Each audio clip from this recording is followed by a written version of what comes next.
পাশে ছোট্ট বাবু কান্না করছে আর বাবা অন্য একটা মেয়ে নিয়ে বিছানায় মজা করছে। দুজনেই বেশ রোমান্টিকতা অবস্থায় আছে। বাচ্চার কান্নার আওয়াজ যেন তাদের ব্যাঘাত ঘটাতে পারছে না। ওদিকে রান্নাঘরে কাজ করছি আমি। রোহানের স্ত্রীও দুজনকে চা দিতে হবে, তাই চা বসিয়েছি ওদের জন্য। কিন্তু বাচ্চাটা এত কাঁদছে কেন? আমি বাচ্চার কান্না বেশি পেয়ে রান্নাঘর থেকে দৌড়ে বের হয়ে গেলাম। বাবুর কান্না শুনে রান্নাঘর থেকে দৌড়ে রুমের সামনে এসে আমি থ হয়ে গেলাম। আমার স্বামী রোহান তারই ছাত্রী মিমকে জাপটে ধরে আছে। একেবারেই অন্তরঙ্গ অবস্থায় আছে দুজন। আর আমার 6 মাস বয়সী বাচ্চাটা বিছানার পাশে চিৎকার করে কাঁদছে। আমি রুমে ঢুকতেই দুজন দুদিকে ছিটকে পড়লো। মিম তড়িঘড়ি করে ওড়নাটা তুলে নিয়ে বুকে জড়িয়ে ধরলো। আর রোহান নিজেকে ঠিক করে ঝাঁঝালো গলায় বলল, কারো রুমে আসলে অনুমতি নিতে হয় জানো না? আমি বিছানার উপর থেকে আমার মেয়েকে কোলে তুলে নিয়ে বুকের সাথে জড়িয়ে ধরে বললাম, ছি রোহান ছি, তুমি এত নীচ? তোমার 6 মাস বয়সের মেয়েটা বিছানার উপর পড়ে থেকে চিৎকার করে কাঁদছে, আর তুমি তাকে ফেলে রেখে অন্য একটা মেয়ের সাথে অশ্লীলতায় মেতে উঠেছো। নিজের বাচ্চার জন্য একটুও বুকটা কাঁপলো না তোমার? আমি তো তোমার কোলে তুলে দিয়ে গেছিলাম বাবুকে, তুমি কি করে তাকে কোল থেকে নামিয়ে এমন পাপ কাজে লিপ্ত হলে? রোহান আমতা আমতা করে বলল,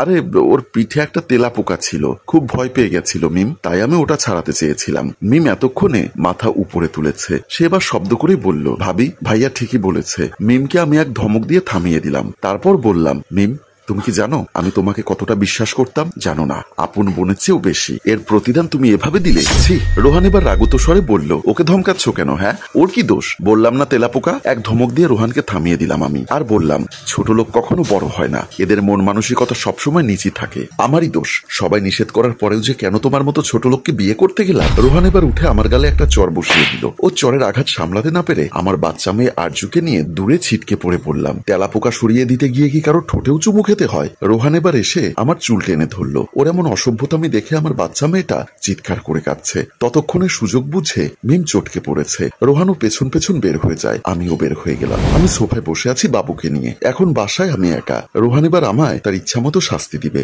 কিন্তু আমি কোনো প্রতিবাদ করতে পারবো না, কারণ রোহানকে আমার পছন্দে বিয়ে করেছিলাম। বাবা মা এত করে নিষেধ করলো, তবুও মানলাম না। শেষে যখন আমার আর রোহানের অবশেষে বিয়ে দিল বাবা, আমি আর রোহান বিদায় নিয়ে বের হবার সময় বাবা বলল, বিয়ে তো করেছিস নিজের ইচ্ছাতেই, তবে শুনে রাখ, আজ থেকে তোর সাথে বাড়ির যোগাযোগ চিরদিনের জন্য বন্ধ।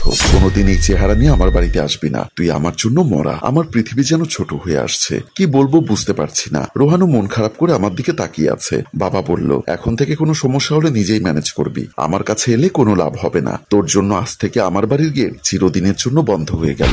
বাবা আমাদের দুজনের সামনে দরজা খুলে দেয়। আমরা নিরুপায় হয়ে বের হয়ে গেলাম। বাবা রাগী হয়ে চেয়ে আছে। রোহান হঠাৎ এসে আরজুকে আমার কাছ থেকে কেড়ে নিয়ে সোফার উপর শুয়ে রেখে দিল। তারপর আমার চুল শক্ত করে টেনে ধরে ছিঁড়ে ফেলতে ফেলতে বলল, বড় লোকের মেয়ে বলে আমায় অপমান করিস তুই? তোর বড় লোকে আমি ছুটাচ্ছি, দাঁড়া। এই বলে সে আমার গালে চড় বসিয়ে দিল। সঙ্গে সঙ্গে দরজার কাছে ছিটকে পড়ি আমি। পড়ে গিয়ে সোফার কোনায় আমার মাথা লেগেই মুহূর্তেই আমি অজ্ঞান হয়ে যাই। যখন হুঁশ ফেরে তখন দেখি ঘরে লাইট জ্বলছে, রাত হয়ে এসেছে। ও পাশে ফিরে দেখি বিছানায় আরজু ক্লান্ত শরীরে ঘুমিয়ে আছে, আর একদল মশা ভন ভন শব্দ করে উঠতে উঠতে এসে বসেছে আরজুর শরীরে। তারপর কামড়ে দিচ্ছে তাকে। আমি শোয়া থেকে উঠে বসতে চাইতে দেখি আমার সমস্ত শরীর ব্যথায় আচ্ছন্ন। তবুও কষ্ট করে উঠি। আরজুকে কোলে তুলে নিয়ে আদর করতে গিয়ে আমার চোখ ভিজে উঠলো জলে। মনে পড়ে গেল রাতের কথা। রোহান আমার হাত ধরে সেদিন বলেছিল, তুমি জানো তোমায় আমি কতটা ভালোবাসি নীলা? আমি লজ্জা মাখা গলায় বললাম, কতটা?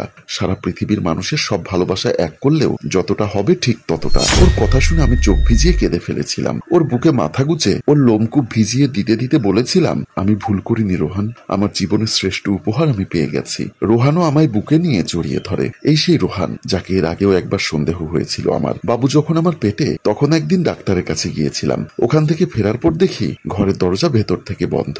আমি দরজায় নক করতেই রোহান দরজা খুলল না। দরজা খুলল সে খানিক পর।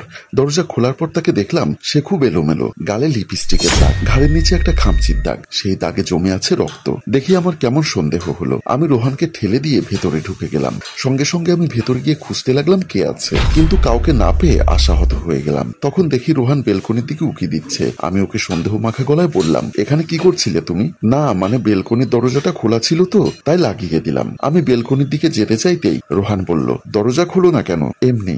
না আমি খুলবো। তুমি কাকে বের করে দিয়েছো এখান দিয়ে? সাইফুল এসেছিল, ওকে বের করে দিয়েছি।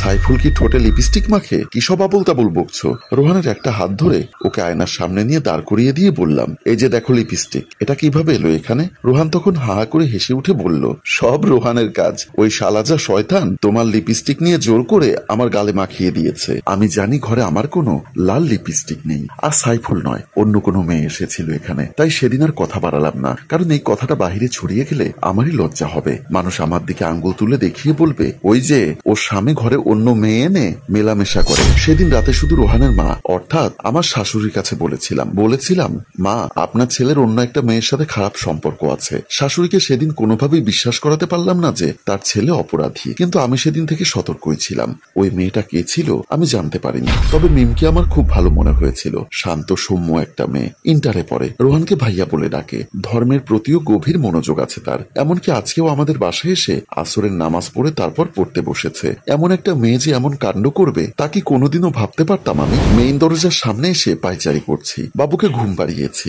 রাত অনেক হয়েছে, রোহান এখনো ফিরছে না। আমার শাশুড়িও বাড়িতে নেই, তার বোনের বাড়িতে বেড়াতে গেছে।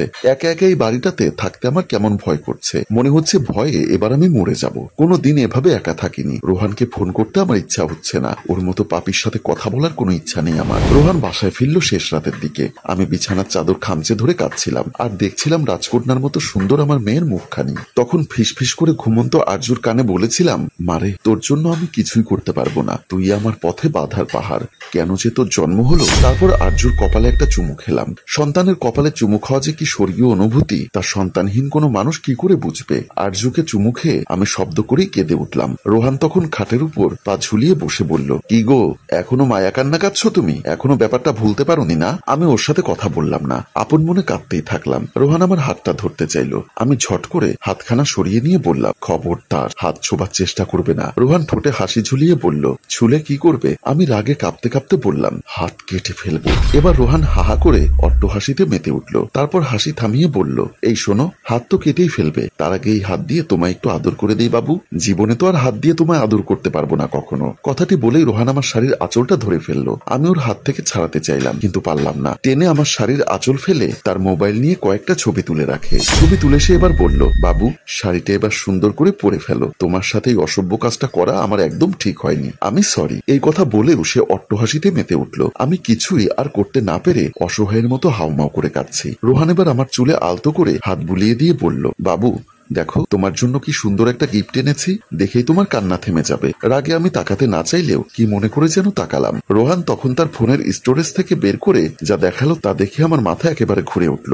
মিমের সাথে রোহান নোংরামি করেছে, সেই চলমান ভিডিও আমার চোখের সামনে তুলে ধরলো। আমি আর এটা দেখে সহ্য করতে পারলাম না। সঙ্গে সঙ্গে রোহানের গালে কষে একটা চর বসিয়ে দিলাম আর ওর মুখে একদলা থুতু ছিটিয়ে দিয়ে বললাম, তুই এত নীচ কুকুর। আর এখানেই টান টান টুইস্ট রেখে আমাদের গল্প শেষ হয়। সম্মানিত ভিউয়ার্স, এই গল্পে মেয়েটির সাথে কি হচ্ছে, কেন এত কষ্টের মধ্যেও মেয়েটি সংসার করছে, সবটা জানতে কমেন্ট করুন দ্বিতীয় পর্বের জন্য। গল্পটির ভাবনা ও পরিচালনায় হাশেম রাজু, চিত্রগ্রহণ শিহাব ও শাকিল, প্রযোজনায় মঞ্জুর মোর্শেদ মিউজিক প্লাস।